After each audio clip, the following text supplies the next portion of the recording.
Of course, Kyla, good afternoon and welcome to News 5 Digital and News 5. Unang-una sa lahat, congratulations sa success mo bilang actress both sa Can't Buy Me Love and sa Linlang. Siguro, Kyla, ang una kong question sa'yo, anong pakiramdam mo na grabe yung palakpakan, grabe yung mga positive comments na nare-receive mo both sa Can't Buy Me Love and sa Linlang?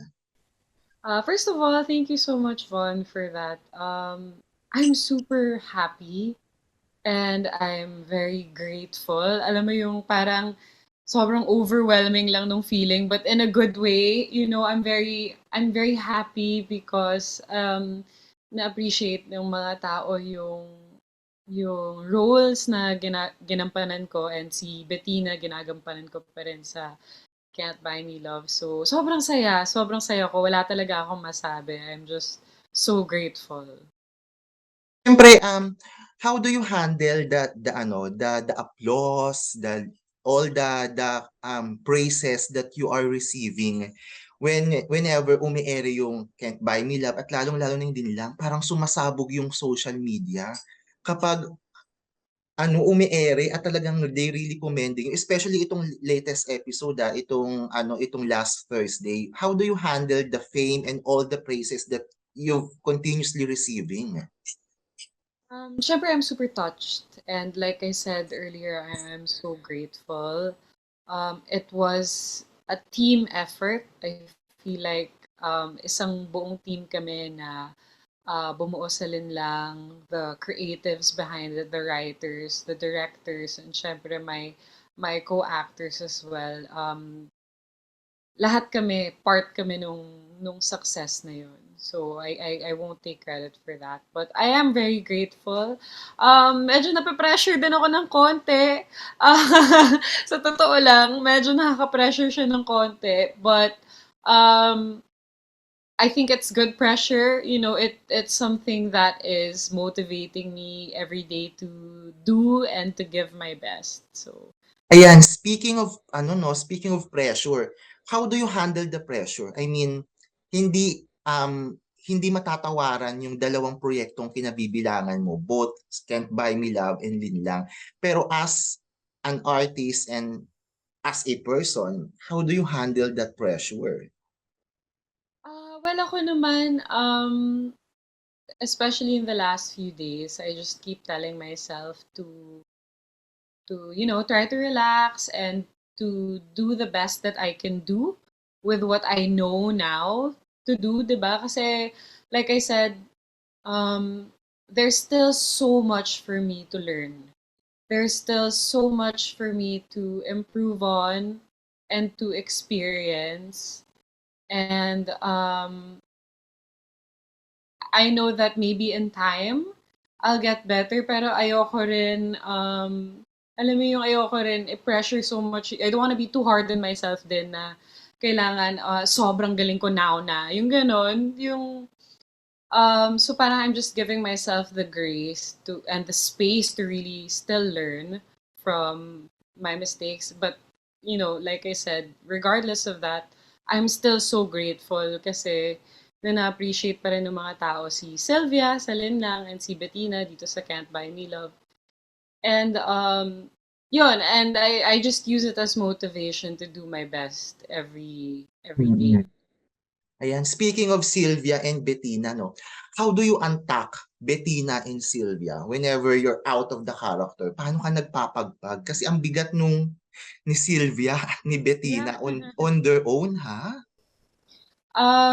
Si Sylvia kasi since natapos na kami sa pag-taping ng buong series ng Linlang, um, I was fortunate enough to really have a bit of time before starting Can't Buy Me Love. So, alam mo yung wala, parang ginagawa ko yung mga normal hobbies na ginagawa ko, or I catch up on sleep, catch up on shows that I haven't watched when I was busy, yung mga ganun. Parang I meet up with my friends, 'di ba? I spend time with my family just to go back to being Kyla. Parang ganun.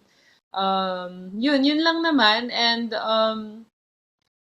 now kasi I guess there's a little bit of pressure that kasi nako-compare si Sylvia and si Bettina. I mean, their arcs, character arcs are quite similar, 'di ba?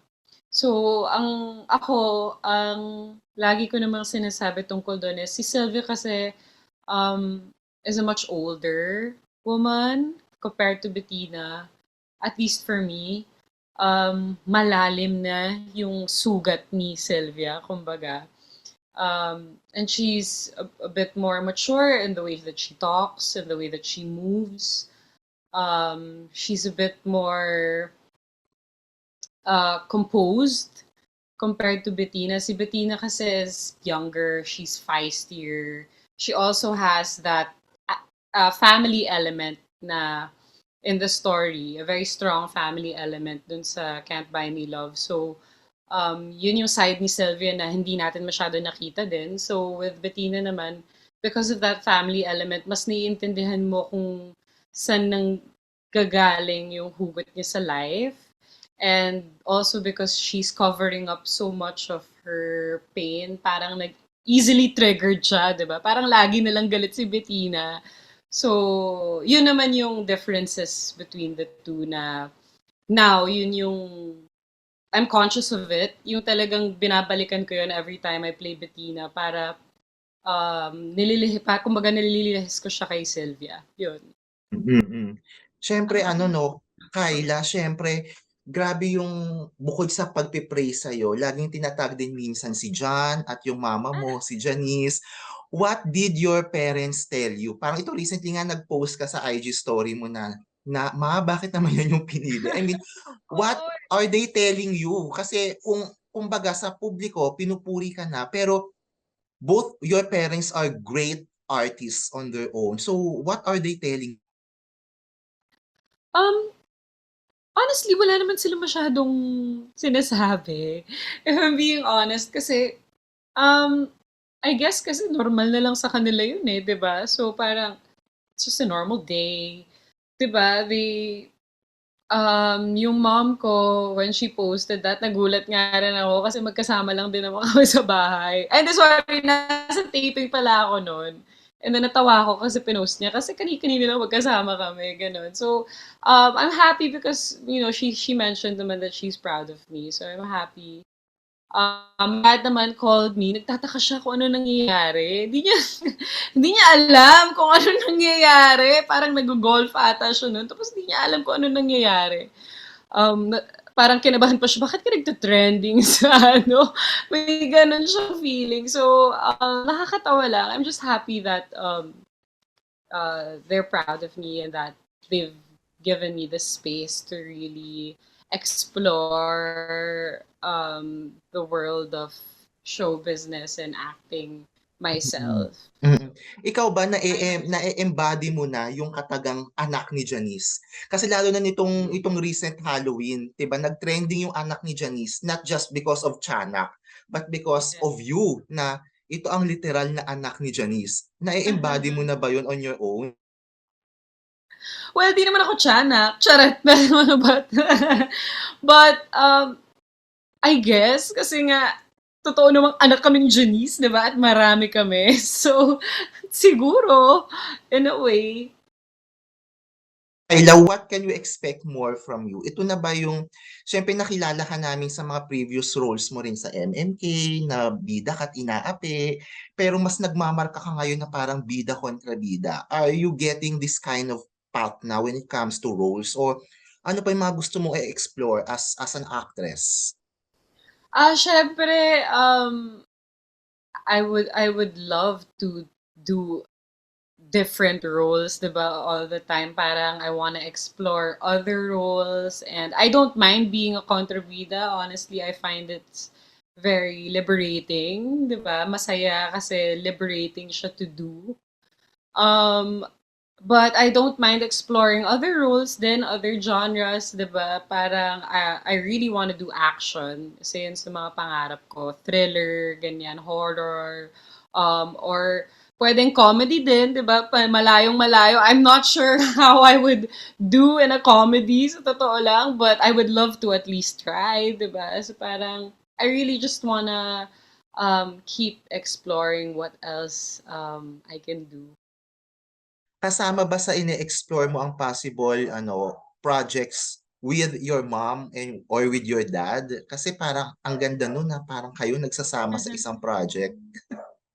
I mean, definitely, 'di ba, we'll see. I mean, medyo mas nakaka-pressure lang yun ng konti kasi hindi ko alam kung ano yung mafe-feel ko until I'm there already. Pero siguro, maybe I need a little bit more experience. I would like, to be a little bit more experienced before I'm given the chance to work with them. But of course, I would love that. Parang Mm. that would definitely be one for the books if it's Yes. Ito, Kyla, nung nangyari sa'yo nung Thursday, without spoiling it sa mga audience natin, ang daming theory na parang, nako, hindi pa yan yung nangyari kay Sylvia. Nako, may something pa. What do you wanna say? Ano yung dapat pang abangan sa'yo sa mga upcoming episodes muna ng Linlang bilang Sylvia? Ayun. Well, without spoiling anything, definitely marami pa kayong aabangan sa linlang. Hindi yun yung pinakamalalang mangyayari. So, ayun.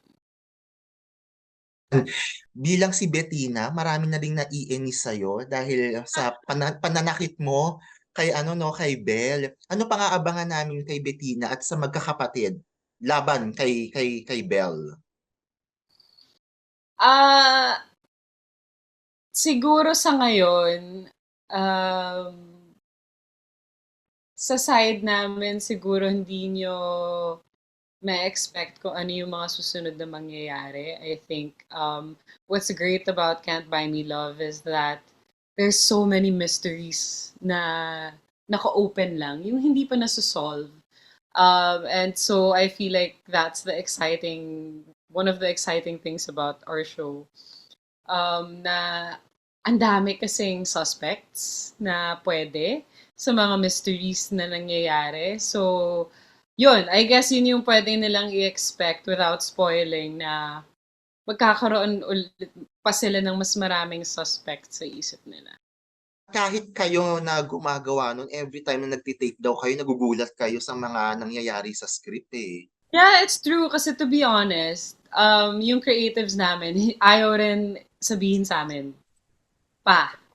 Yung Oo. mga yung mga totoong gumawa ng mga mysteries na yon, or yung mga may sala, ayaw pa nilang i-reveal sa amin din. So, kahit kami, coming to work, na-excite din kami. Mm. Siguro lastly, Kyla, no, your message na lang to your fans. So, talagang grabe yung pagtitrending, grabe yung mga positive comments sa'yo. Ano na lang masasabi mo sa kanila? Go ahead. Ayan, to everybody na sumubaybay at patuloy na sumasabaybay at sumusuporta sa Linlang at Can't Buy Me Love. Maraming maraming salamat. I've been seeing all of your tweets and your messages, and my heart is really full. I'm so grateful to all of you, and I super appreciate it. I hope that you continue to watch the upcoming episodes, and I really hope that you enjoy the stories and the characters as much as we enjoyed playing those roles and creating this show.